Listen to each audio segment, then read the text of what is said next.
Émission Entretien est venu voir un homme dédié. Et cet homme dédié a beaucoup de choses à nous dire aujourd'hui. Il s'appelle l'apôtre Valentin Vaya Kaninda Katiz. Selon les rumeurs, l'apôtre a commis un péché très grave.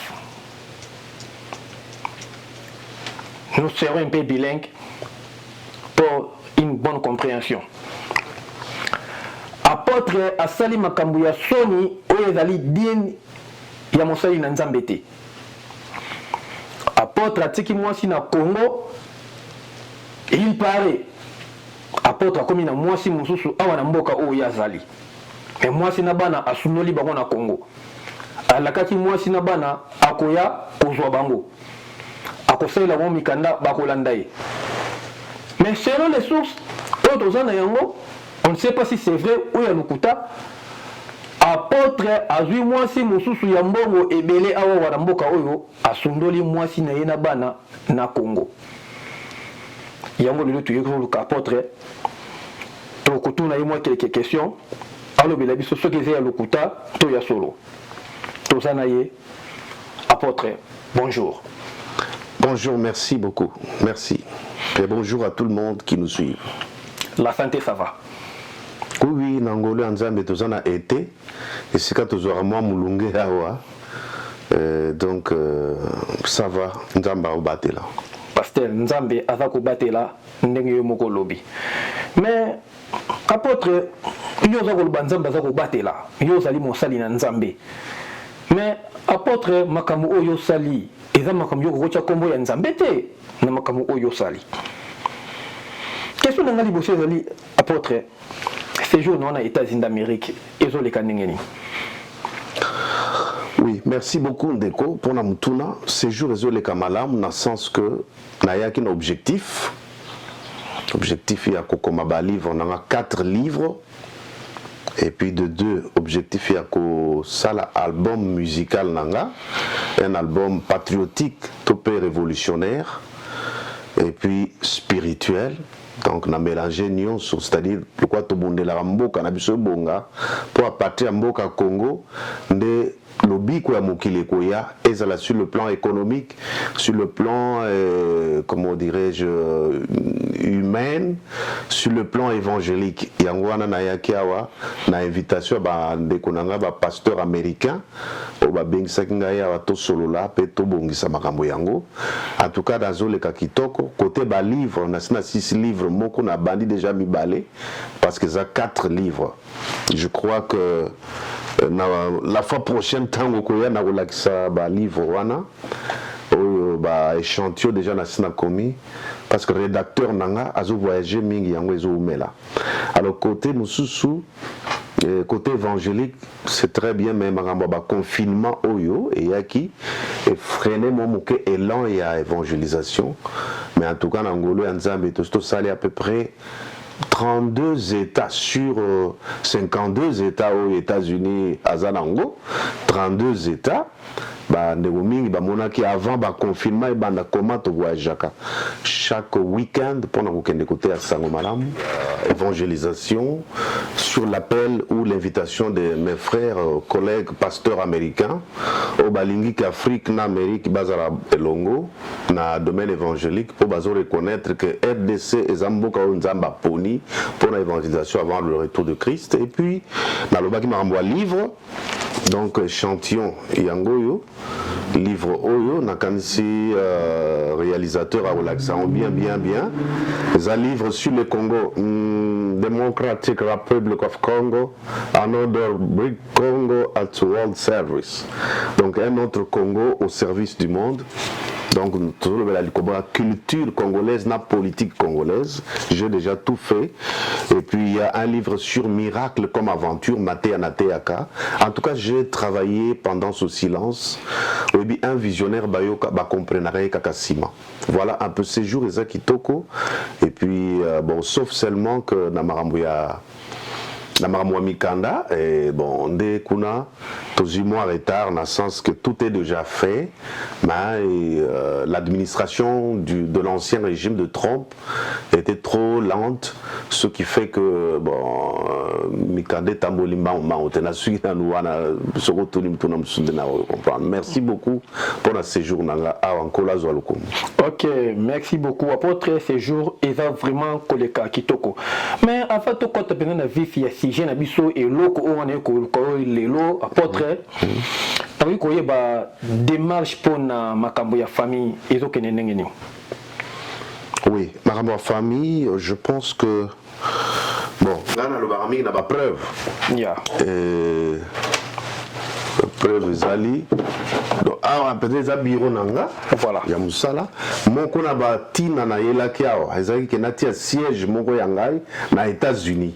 C'est un rêve, il y a banda beaucoup d'années, depuis beaucoup d'années. La rêve toujours que nous avons un siège à vu mission évangélique de Zanango. Il y a chaque dossier, et ça a phare de Nango, et ça la famille, et ça la Moussala Nkolo, et ça la Missala tout, Tokoki Kosala.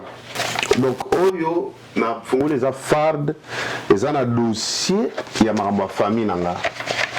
On a quand si batu pe balobi le parmi batu marambo balobi o yebisinga batu balobi le trop apôtre a abandonné sa famille à cause si famille na yeke azo sala démarche na marambo ya immigration mais ça makambo ya solo apôtre makambo yo sali yango wana kasi yango na oye pa na ngaite et c'est on nga pona yo et ali ke yo salite lokola ndenge ba congolais nyonso basalaka. Donc c'est-à-dire il y a rumeur, il peut bandi ko propager rumeur peut-être que pour aux a vu na internet to pe ba sepela na to ko sakaka pour suivre réputation musala nkolo. Mais muntu ya malamu s'approchera na muntu ya omoni na pression ngana lo baramingi te. Makambo surtout ya famille na ngana lo barate. Mais soki na lobi eza po na moni esengo ke oyei kotalanga oyo eza dossier omoni phare de Mobimba, dossier ya famille na nga oyo nanu yanga moko. Nasina sala mikanda to pona green card. Deuxième année yango. O ezalo ko la document moko ke ba pesio. So ba pesio yango donc ça veut dire que e ko zela kaka batindelo yango. Réalisation songa biso bandeko ba komona ngo malamu apôtre continue ko la gestion mikanda. Voilà. Yeah. Donc oyo eza yanga imoko. En principe, ce qu'on a possible les caca une année, délai à une année, mais il y a l'équipe parce que dans le lobby, administration Trump, il y a un problème, il y a lenteur. Et le président Joe Biden aye nayoki ke ba dossier ko banda cour ya ba dossier ko banda zone normal et banda temple normal oyo eza dossier ya mwasi nanga. Moi si oyo tiki na Afrique oyo kosi oyo na kosi wana o bazolo bana kosi baza bolo bato ya solo apôtre kasi oyeite ngai nazana ba preuve hein voilà dossier ya mwasi nanga yango oyo na kosenga réalisation atiango bien réalisation ko la bisa ya monde ba ko mona ngwana voilà mwasi nanga yeyo c'est-à-dire yo ya wakala soki bapesi yo mokando na olakisa ça veut dire que bayebisi yo ke na mokando bakomi ke on a tout reçu comme preuve oyo tosengaki na yo etikali kaka biso moko immigration topesa yo décision nde oyo mwasi nanga oyo moko ya bana po eza mwasi na bana misato oyo moko ya bana oyo pe moko ya bana tomoni mikanda eza couleur moko oyo pe moko ya bana enveloppe batindaki yango oyo donc ça veut dire que ngai comme muntu je n'ai rien d'autre à faire qu'attendre la décision de l'immigration et soki bandeko balobi ke nakosaki pour la immigration hein on a bala mwasi koto mais bon na mikosi na ngamoko parce que ngamoko pe na besoin de green card effectivement et loko aliboso mutu alukaka za la green card pour za la libre pour ça on a la green card okoko tanga hein n'est-ce pas okoki ko sala makambo green card il faut expliquer ka batu malama msolo green card ezali mukanda oyo ya biso en Amérique carte ya résidence yango wala il faut ko expliquer ka batu malama voilà alors carte ya résident yango oyo yanga et na nazui yango te mais ce qui n'a continué le système, hein, la bêtise on a été sur le bande na lingala, case number. Case number, donc numéro à dossier. Numéro à dossier. Voilà. Si on a bêtise à rata, mutu moko bêtise pour nanga, à remona ici ka dossier ça, et ça na bureau moko boy. Le temps bozo benga, ba non, ba dossier ça qui vraiment est belé, vous êtes là gaga, et vous comme là yo. Ce qui peut na bengi pour la famille, même chose. Ici l'immigration ne se vend pas. Ba te kaka yangote, to okoki ko corrompre te que dossier que ne mbangu. Alors le connaît ça qui régime yakala, n'est-ce pas? Et kanaki que est découragé ba paya, ba ya kamingi te na mboka Amérique. Yango ba jela ki ba dossier ba tutu. Patrick, na kandisi ozawa, ozoye ba kezana ba dossier ba tumsusu bandaka ba tikala ko benga été pour l'interview hein. Mais effectivement même ba tumsusu ba ki ba DV ku tu veux ko ba ko ba ambassade ba DV kanisa DV ba kota te ba lala penza pongi. DV or DV za direct. Mais ebele ba zui ba nini te ba visa te. Voilà. Kasi bongo siko soki DV za direct za ndenge wana. Siko biso bato ya immigration tala makambo na biso donc to le baké problème eza epai na ngai te ezodépendre mpe na ngai te mpe naza na effort moko ya kosala te nabengaka ndenge motu nyonso abengaka mpo immigration ifo kaka kobenga bakoyebi biso ke bozela to dossier ok ezalaki bloqué quelque part mais nous on a fait tout pour lancer des appels on nous dit attendez patientez. Mais c'est seulement dernièrement que nous avons eu un soulagement pour que l'administration Joe Biden hein, et qu'on libérait le dossier déjà en cours avant le dossier Moussousouana Oyasika et Banakoko Tayango tout ça a moins soulagement. On a besoin d'abîmer l'Amérique. Nakendaka nazongaka green card yango eza bloqué est-ce que nga soko ata uzandoki pona bato mususu na andoki na pona nga moko na miloki lisusu donc nakoloba bo Patrick ke ba congolais batika kindoki o mokonzi mboka alobi una ba ndoki kindoki eza ebele mais esengo nanga pona yo eyali ke osalite longola bandeko tu mais yo ye outi kutu ville mususu kuto ebisinga uti susu etamu susu lobi otamboli te obengi nga lobi apôtre nga nazo ya kotala yo ozomona mais na yaki pona ko mona mwasi wana mu ya mbongo yo na bali mais oui bon na ganisi tozo koma kuna mwasi yango yeyo le 8 avril na fetaki anniversaire na ngao je crois que bande kwa kalamazo ba yaki kotala ngao ba Patrick Kankolongo hein na ngulu pa mobimba ba yaki na ye n'est-ce pas iya. Est-ce que vous avez dit je ne crois pas. Oui.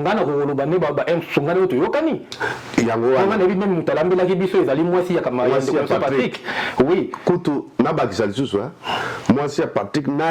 Patrick, papa. Vous avez capacité que vous avez musala. Vous avez olamba. Sombara biloko au pesi moi sinanga kuna na kalamazo. Alambela yo. Ata ya une semaine. Oyo bombika ka oliaka. C'est-à-dire batubako yo kelanga mawa na kubatisela yo Patrick que président na biso ya communauté congolaise awa pangalu amisi alobi nanga ba mama ya mboka oyo ya bishika babi o mobali ndeni na sala 8 ans azwaka basi te alukaka mpe mwasi te azozelaka basi Afrique. Donc, ce qui est normal, on a président, ce qui est normal, à tout l'abissoto, moi aussi. Et je dis au président et aux autres que Naïla qui pour la bonne protéger ma famille.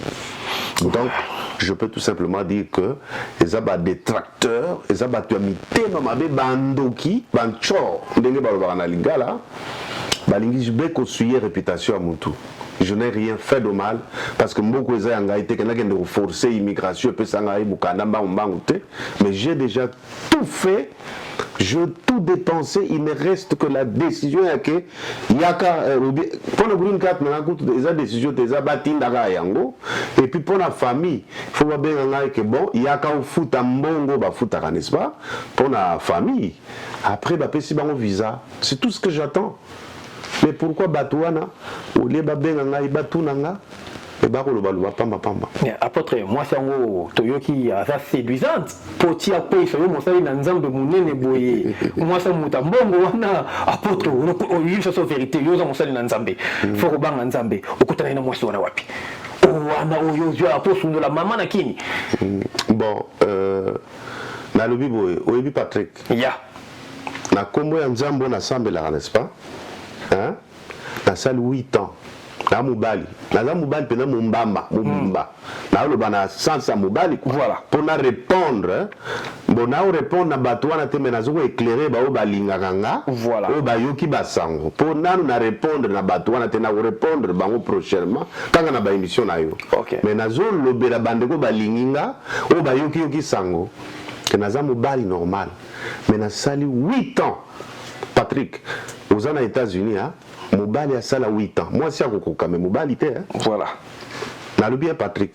na uti ko lakisa quartier na ngao mutu africain mo azate et puis congolais azate za ba Spanish na ba américain hein to nalinga moko nazana basement ça veut dire cave na se na ngawa nazana 2 chambres salon mususu likolope 2 chambres salon nakozwa mwasi to basi nakotisaka bango ndenge bato mosusu oyo bazalaka na molimo mabe basalaka lelo akotisi oyo azochangeaka basi lokola bilamba je peux le faire parce que nazangaka $10 te $100 te par semaine mais je te dis bien awa nde naye kocomprendre ke nzambe adelivranga na molimo ya pite na molimo ya ekobo parce que je ne connais rien. Congolais, hein? Depuis 8 ans, et nazo komi sans emploi, ça m'a cassé n'angaïté. Alors donc, moi si on a barre le bâton, moi si à boutou, hein, n'est pas femme de nuit, hein, au baligi balati sanga, topé, moi si ce qu'il y a molimo ya ndenge nini, parce que n'amour pe na lingi na baza moi si ndenge nini nazaka wapi.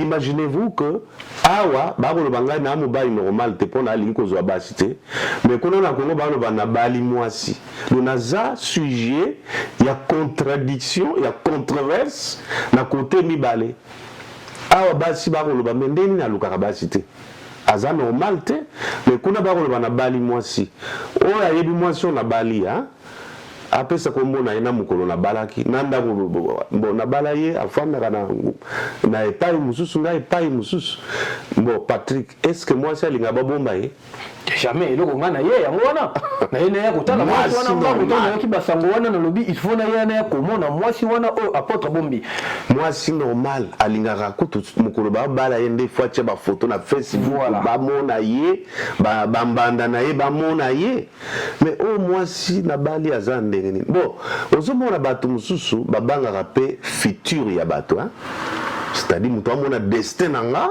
n'est-ce pas azomona avenir nanga abandi ko prophétiser sans le savoir Patrick tonga alinga balako oyo ebi bato ya poto alinga balako yoka soni nana mutute akobenga kutu mwasi na yo wana bon yo lukana yo mbali mususu ngai nakomina masolo nanga mususu koto yo.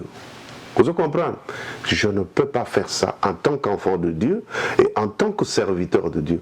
Nazaraka na uti musala na tango yao, n'est-ce pas?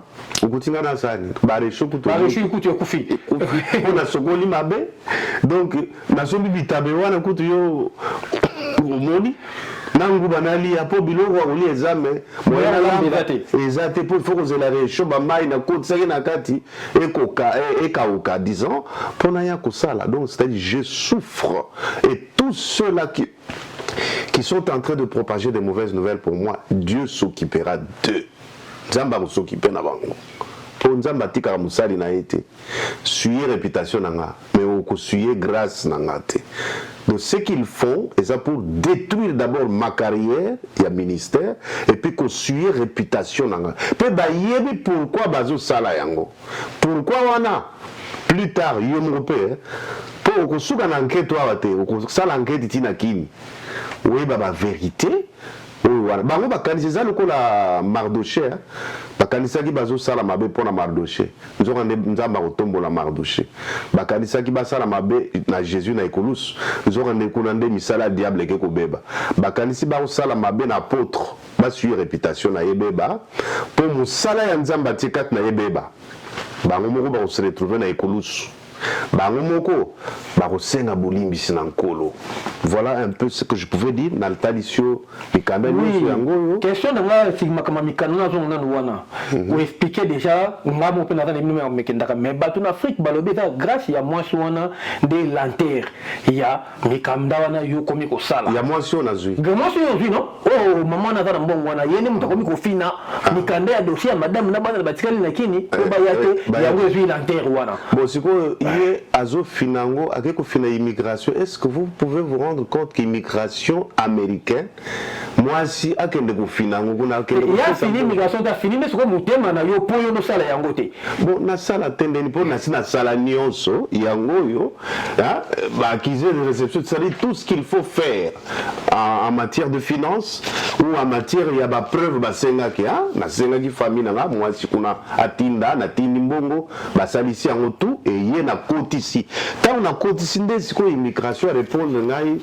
na chaque individu a lobi que bon tozwi ba preuve to tindaki zela kaka décision na biso siko mwasi wana akusimba mutema nanga pona fina yango ndenge nini apôtre soyi bolingo eleki makasi yo yeba lisusu te soyi bolingo eleki makasi apôtre okoleka kaka yesu ka tio yo mutu na moli peka wa aza kobengana mwa ndefu apôtre okolengisa mutema ozibe dossier okomi na cette wala non il y a ceci vous savez un serviteur de Dieu pas comme un serviteur à Yebani yo il ba sacrifice tout ça là oui na Congo da ba chaîne à ba télévision ko travailler ko tomber la ba église et chose grave vous savez quoi on a propagé même ça dans le milieu ba église même église autokambara na bandal pour na ba panza batu tu vois la sorcellerie comment elle travaille hein donc ndokaya ko lela kaka soka sabomi mutu mais avant boma muntu ayebaka te ke no na usala o ko kutenga cher.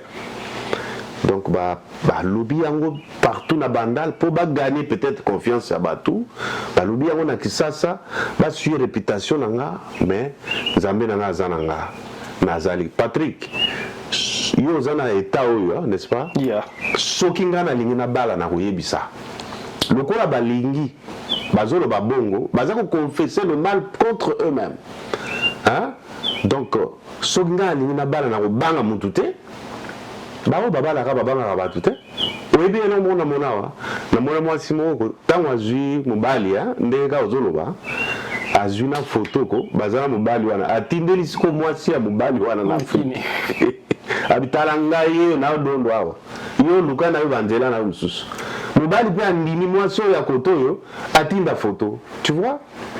Donc tout est possible ici, mais pas pour les enfants de Dieu. Nous sommes les fils de la lumière. Nous marchons selon la lumière. Montunyo sokoyoka message nanga, o alingaka nga nde bango na tindeli message oyo.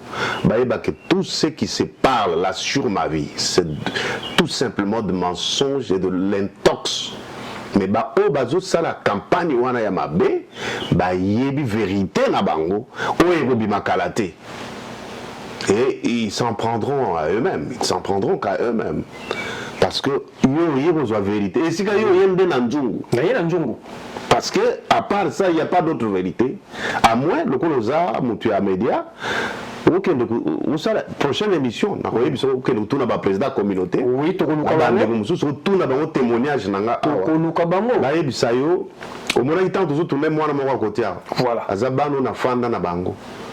Le quoi na longwa qui connaît ce que tu fais qui peut partager moi mbongo hein pour kaka pour nous sunga bato ça ala ninga sikwa yepo ala nanga zala nanga ya moni à côté yao ayao na ibise yaka petit ba petit wana utuna pe bango soku basi ba mona ngai ata ndenge ke nazara visiter na une fille ou une femme mais apôtre bango ba petit no ba kopi ko côté là yo. Bon, c'est ce que je dis. C'est ce que je dis que autour de la communauté Mobimba, ils en face nayo, ils ont la fanda nanga, ils ont la président de la communauté, ils ont la pasteur Léon, voisin Ebélé, même il y a Kalamazo, Botuna Botuna Patrick. Est-ce qu'il y en a moi si na ba yokela nginga mawa, balubi balambela atanga ba ko bo soki ba moninga na mwasi, bandi make balambela nga ba ko tikela nga. Non. Papa, totika mutema mabe. totika mutema mabe soki likambo oyebi ngai na ndenge na kola ndenge na yebi ha ce que je ne sais pas dire sur toi je ne le dirai pas si je n'ai pas de preuve vérité na yebi epa na yo te na kolobango te atako naza na yo te d'accord mais oyo ya malamu osala na kobosana yango te me bato ya mokili soki boza en désaccord sur un point mbala moko nyonso osalaki ya malamu batiki bakomi bimiselo ya mabe bato wana babimisa bapreuve ya mwasi wana oyo na bali ya bapesa biso image na ye bongo nsima tokopesa réponse toza bato te mais à ce que je sais à ce que je sache nazanga moko ndako eza munene eza pe appartement te omoni yango eza house ndako penza assez na cave na c'est 2 chambres salon mususu je peux tout faire ici sans que personne ne le sache. Na émission prochaine tokokota ti na kata ba chambre tokofilmer parce que TV ezali radio te apôtre voilà tokomona soki bilamba mapapa ya mama ke bimena chambre la wana sans problème vous êtes chez vous cuisine kutu yango wana okufilmer yango moke omona ndenge ba frigo ba réchaud la baby donc kolamba ya mobali donc passe nazomona alors soki na mwasi comment namona passe wana donc nakolobaka na bandeko balinginga je m'adresse aujourd'hui à ceux qui m'aiment que tout ce que vous entendez parler homme de Dieu serviteurs de Dieu enfants de Dieu amis et connaissances c'est de simples mensonges et de l'intox et ceux qui propagent ces messages ils veulent tout simplement s'attirer de la sympathie de ceux qui croient en leurs mensonges et nazawa ndeko yeyo aye nayambi po nalekaka na média te koloba makambo nanga nayambi kaka parce que c'est quelqu'un qui est droit quoi il est droit et puis aza muntu ya média ya kala ba canal kin kuna na kisasa kuna bandini aza bato basala kuna donc yango na monika professionnel akosala image kitoko son kitoko ndenge boko yoka comme ça nakoki ko s'exprimer mais bao baza ko kolukela makambo bayeba ke soki nga nalingi na bala na kolobela bango pe na kopesa bango pe invitation soki mais jusqu'à la preuve du contraire tout ce qu'ils disent c'est de simples mensonges pour nuire à ma réputation et nuire à ma carrière mais bakokutana na onction o nzamba tieli corona parce que Dieu attend beaucoup de cette onction et vous voulez la suyer et vous rencontrerez Dieu sur votre chemin. Apôtre Valentin Vayakanda Katis apôtre okorasire mama na kin na bana libota mobimba o basali na dossier toza komona wana na mikanda wana bakoya to bakoya te. Mon problème est zaboué. Je crois tant koya fois prochaine oyoki ke nalobi avec beaucoup de réserve. Et voilà. Nalinga koloba makambo famille nanga été en public. Mais il y a des gens qui ont propagé cette nouvelle, c'est pourquoi je vous ai répondu à ma question Mouké, pendant l'action que ce sont des mensonges. Dans l'action dossier famille Mobimba. Voilà. Les Cambouya, moi, si Tobana, hein, na traité quand on a publicité. Sauf si il y a, comment on appelle, un besoin. Voilà. D'éclairer l'opinion. Là, nous pourrons le faire prochainement. Okay. Mais awalelo, na lingika na répondre na bato na to bato ba linginga. Pour ça mutu to za na ba lingi na ba lingi ete. O ba linginga, parce que mais pasteur, apôtre, ndenge to yebeli yo, tala makam to yoka. Ya on appelle si bango éclaircissement wana. O ba linginga ite, o ba zo tambula na makambo yo, ba yeba ke bakokutana na nzambe na nzela na bango. Po mokolo opinion ko découvrir vérité on a lobi ndenge na kolakisa ba tala makambo nanga na tiango polele. Je suis un homme public. Comme vous avez publié, il faut aussi que la vérité vienne en public. Tout ce qui est fait sur public doit être corrigé en public. Mais oui, ça la machine en privé. Et vous allez corriger en privé. Comme vous l'avez fait en public, il y a une correction pour faire ça public. Donc, nga, nazawana, famille nanga, ezana kisasa, église, ezana kisasa, mais ils ont tout fait pour détruire l'œuvre de Dieu, croyant que c'est l'œuvre de l'apôtre, mais c'est l'œuvre du Seigneur. Parce que ça, bah, on peut babeti ma bako bapengui. n'est-ce pas? Nenga payo yozo kama. Basa pa oba pengui apôtre penda apengui. Yango pesa message na bana nzambe oyo nyonso batana église po kondima na bango eningi sama te. Pesa bango liloba baza koyoka yo. Merci. À vous mes frères et sœurs, bana nanga o na bota na molimo. Ba o yakala bao natika na bao eza pe na bao mususu balanda ngai kaka na internet pe babika rapona za na bato ebele na ba page na Facebook ba 5000 à peu près 2 pages il y a compte il y a Facebook il y a 5000 ça fait 10 000 personnes peut-être que plus de 6000 balanda nga bobeta mabakute. Ne tombez pas en tentation à cause de ce que vous pouvez entendre. Ce sont des mensonges. Retenez votre foi. Na terre a toujours bino que ngai na apôtre il y a église locale et puis de deux na terre a mondimité pour atika la mondiminanga. Mais atika la mondimina Yesu. J'ai toujours prêché dans notre assemblée locale à Kinshasa Bandal que je sois là ou pas, ou que je sois présent ou pas, attachez-vous à la parole de Dieu. Attachez-vous à la vision de Dieu. Alors, la première des choses que vous pouvez faire, c'est le contacter personnellement pour la caméra, la micro, à vue vérité, peut appenser c'est ce que nous voulons. Pour ceux qui m'ont approché, peut-être qu'il y a pas mais ça n'a pas le à Tikal Kimia, yoko kanisa ke maramba ebiso zaki ya solo. Nzoka ne lukuta, mais ba oyo ba propager wana, ba yebi pourquoi ba tambusi sango wana. Mais bango ba yebi ba vérité o bango bazana o ekubima, po nzamba kutika yango te, ekubima. Po bato ya mokili mbeba yango babalingaki babebisa lokumu ya mosali ya nzambe po bango bayebaki makambo na bango. Voilà eloko na lingana ebisa na bana nzambe bokanga na kondima Yesu akozonga kala te. Matthieu 24 bilembo nyonso asuka tango esekokisama. Les signes de la fin du temps se sont déjà manifestés. Il y aura des catastrophes naturelles tala bakote na biso ya Congo. Voilà, il y aura des guerres, il y aura des ceci cela tomoni biloko wana. Alors tokobi tango kondima ya bato ezoko beba pona bato mususu bako tambola songi milimo mabe za ko lata bango basu ya réputation ya basali ya nzambe. Mais bakozwa litomba mon côté parce que souka na bango ekozala mabe. Merci beaucoup, apôtre. Nako rassuré, batunyos bazo kolanda biso, ba document mo bozali komona, tokobomba kaka ba numéro ya ba dossier, mais tokolakisano ba kombo pour bomona que non ezali vraiment ba dossier ya famille ya apôtre Kaninda Vaya. Apôtre tokomi na suka, mais tokabona bongo te sans que nayoka liloba na yo pona mboka.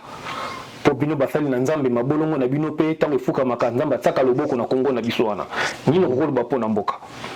Merci mingi ndekunanga na mboka na kobanda nanu liboso na aspect humanitaire na makambo oyo koleka na este ya mboka pratiquement na Goma pe na bamboka oyo nyonso eza touché na ba éruption ya ba volcan. Monte zopela na landi tozotala mais ozoloba mais Seigneur mboko eza phénoménal mboka oya biso et puis suki wana te côté balingi bakima na sake na mboka sake kuna lisusu ekomi épidémie mususu ebimi kuna lisusu so choléra soki nini po esika bato baza entassé ba malade ya lisusu nzambe na bombo Mungu wangu usikie maombo yetu usaidie batoto yote ya este ya RDC ndamba pambola bango batela bango bao bazana se ya malili to ya moi oyo bazange loko akolia nzamba kanisa bino azala na bino mais nayebi kaka pambola mboka na biso wana côté humanitaire pe na sengi bandeko tout na moni bandeko de gauche à droite ba osala ba collecte batinde j'en appelle à la prise de conscience de tous les Congolais et les autres qui ne sont pas Congolais mais qui ont cette information de contribuer d'une manière ou d'une autre à ce que aide ekenda pour bandeko na biso bazala soutenu quoi. Et j'encourage aussi le gouvernement à faire ce qui est nécessaire, qui est dans leur devoir. Il y a que bandeko na biso bazange l'autre côté, babate la mabisika bazwami. Et mais pour un côté, ou un côté humanitaire, côté politique, namoni bato bakoloba mingi ma nationalité ndeza ko ma bato lelo mikolo yo namoni ba de comme balobi soki kaka loi soki ya Tchani proposition à loi ya Tchani ou ya nationalité quoi ne peut postuler au niveau de la présidence de la République démocratique du Congo que quelqu'un qui est de père et de mère congolais. Mais on a la souveraineté, la question de la souveraineté. Donc, mboka na biso ezaka lokola soki yo zo appuyer leader songolo et que les kamwebimi ezo kuya pe na ye donc pour na yo il faut mboka mbe panzana ya bande musu balobaka to paralyser mboka bosimbi mutu bo to paralyser mboka musu balobi mboka ko s'enflammer. Donc c'est-à-dire on a sorti tous les termes. Moi je pense que le gouvernement doit prendre des mesures hein pour na bato o babimisaka ba terme ya to ko panza mboka to ko boma mboka soki bo salé loko to ko boma mboka ba kanga manano po ba musu ba na prison o balobaka to ko panza mboka to ko kabola mboka ba na prison ce ko ba panza mboka à prison. Donc ça veut dire que c'est question aussi de la rigueur de la loi. Tous ces gens doivent subir la rigueur de la loi. Moi je pense que c'est ça, parce que la souveraineté ne se discute point. Yoko kende na France na omoni ndeko moko atuni alobi ba candidat bandeko baza proposer ba candidat wana o baza lokola ndambu congolais ndambu mboka msusu bakende pe na bamboka oyo ya batata na bango wana baposer pe ba candidature kuna so bango parce que kuna nde pa ba papa na bango mais kuna ba papa basalaka te balukaka te azala gouverneur te azala bourgmestre te kaka na Congo côté ya bamama na bango nde côté eza lokola porte ouverte ya mutu nyonso. Non. Une loi vient pour sécuriser la survie de la nation. Surtout mboka na biso to vivre nyonso à partir de biloko bato ba utaki boye na congolais na nani aza rwandais burundais biloko bongo. Dans un pays comme celui-là il faut une rigueur de la loi. Alors bon, s'il y a des gens qui ne veulent pas, tout ça la démocratie, c'est ça que les gens oublient. Une loi peut être proposée, suggérée. Mais il faut qu'il y ait un parlement. Ceux qui sont majoritaires, parce que la démocratie, c'est la loi de la majorité. Et la protection de la minorité. Mais si on paralyser Mboka, non, tout ça, la démocratie, oh, balobi, ça, droit, na bango, baloba. Mais bino pe bona droit na bino akoloba. Mais bon, baka na ndenga bien, que, et vous l'égate, toko kene na parlement, toko mobiliser ba député, ba voter en voter. C'est ça la démocratie. Mais tous ceux qui disent toko paralyser Mboka, toko sara na Mboka, ba kanga bango. Comme ça, total la ndenge ba ko panza Mboka. Parce que Mboka moko te ko tolérer ba bêtise jusqu'à ce point.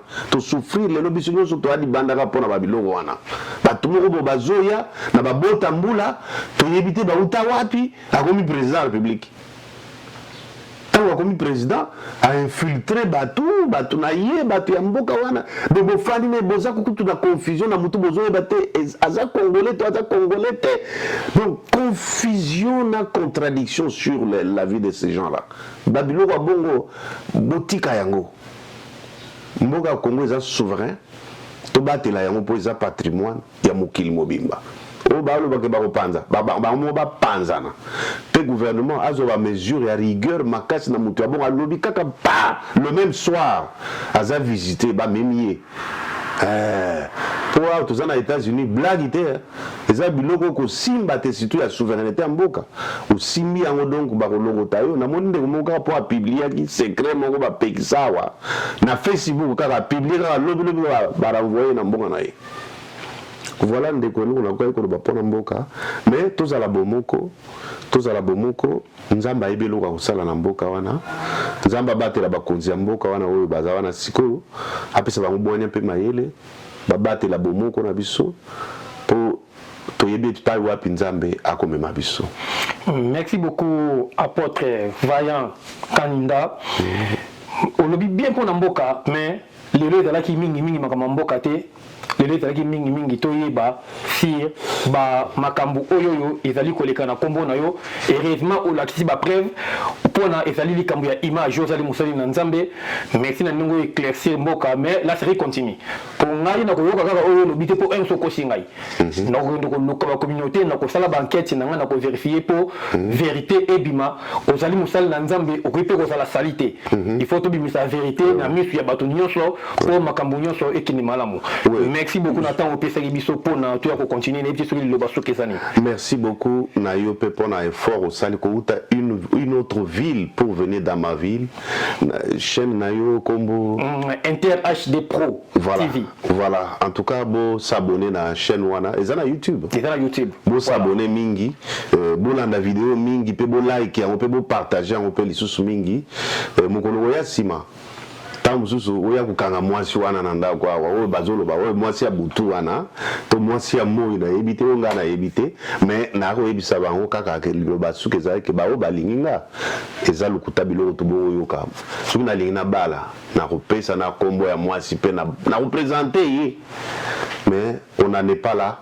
Je suis là en train de servir Dieu maboko pembe depuis 8 ans et ça les marathons na mobali mais salami na nimi ke na délivré na biloko wananga pour yebi Patrick so mutu so alba na délivré mais pour na noisi occasion voilà occasion de sanga gai na makoki voilà occasion na makoki na makoki lelo pe occasion yango ezali mais je ne sais rien na bosa na kutuke biloko wa mwasi ezalaka. Je travaille, je prépare, je vous ai montré ce que je fais, les projets que j'ai. Voilà. Et bientôt, là, dès que j'ai ma green card l'année prochaine, je rentre au Congo pour développer mon pays. Merci beaucoup, que Dieu vous bénisse beaucoup. Merci beaucoup, apôtre Vaya Kaninda. Bye.